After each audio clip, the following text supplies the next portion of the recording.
Dating back to the mid-20th century, European businesses were experiencing a lack of motivated and present workers throughout the Industrial Revolution during the later summer months. Factories across Western Europe realized that their employees were taking well-needed time off in August. The employees were taking lengthy, week-long and month-long breaks at a time. Europeans were spending their Augusts beachside in Northern Europe to relax and recoup. Factory managers recognized the gaps in the assembly lines throughout this time. The assembly line did not function at full force when employees were missing from the chain.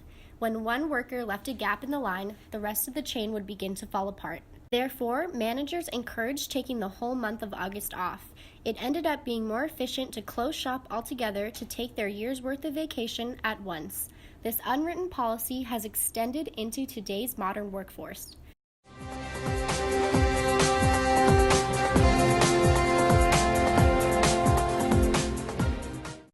Only some companies shut down for an entire month. Most of these companies are small mom-and-pop stores. For example, if you are a tourist looking for ice cream, a local trying to find a plumber, one may have a difficult time in the summertime of Europe. Restaurants, boutiques, cafes, bakeries, and florists are typically closed at this time as well.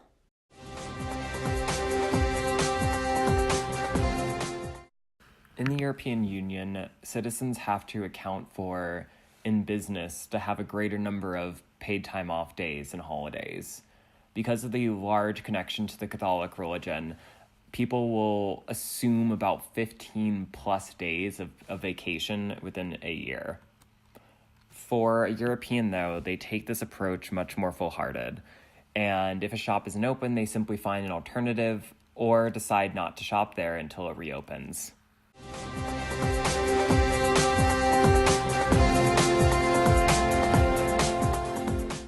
Customers have to know that smaller shops and services might be unavailable during these times. This could cause negative reactions, as many of them are tourists who are unaware of these local customs. Governments have to recognize the movement of population.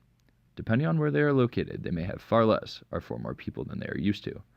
The towns with less people could use this time to do work that might impact the public, such as road work. If they are one of the vacation towns, they can use this time to promote their region and gain extra revenue. Regulators have affected this as they are the ones that decided that Europe would require the vacation time that made this all possible.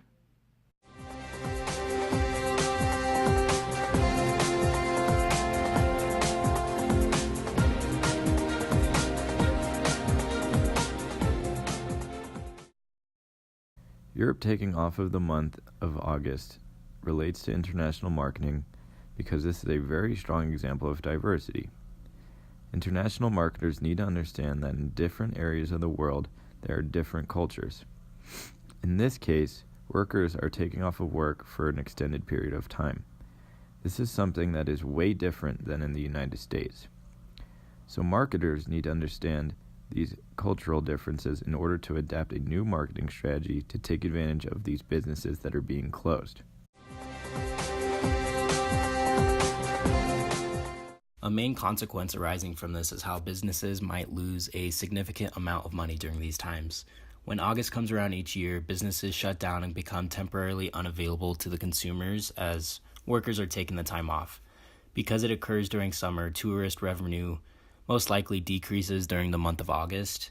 Businesses that close during August simply push out the fact that they are open 7 days a week every other part of the year. These businesses attempt to generate consumer traffic during the other 11 months of the year, which usually isn't the best strategy, but with Europeans becoming the most productive workers in the world, according to economist.com, these companies make the month-long vacation work well for everybody.